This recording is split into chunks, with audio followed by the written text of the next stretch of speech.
Hey everyone! In this video, I'm going to show you how to fix a broken spawner in Better Minecraft. Let's get into it. First, check for the missing items. You need to see what the block needs to start working again. Most of the time, these blocks break because they are missing a special core or a specific item inside.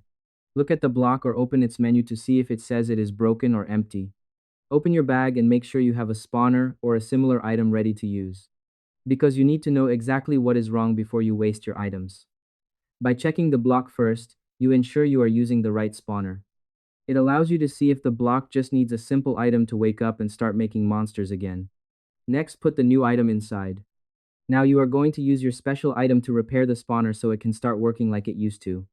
Hold the egg in your hand and use it on the broken spawner. Watch for the small sparks or the change in the look of the block to make sure it worked. The item acts like a battery for the spawner. By putting the item inside, you are giving the block the power it needs to run. It is the key step to getting the right output and making sure the cage knows which monster it is supposed to bring into the world. Lastly, light up the area or wait. The final step is to make sure the area around the spawner is ready so the monsters have a place to appear. Step back and make sure there is enough space and the right amount of light. If it is a dark monster, take away any torches so it stays dim enough for them to show up. Because even a fixed block won't work if the room is too bright or too crowded. By fixing the room, you are completing the process for your transfer of monsters into your farm. Once the first monster appears, you know your job is done.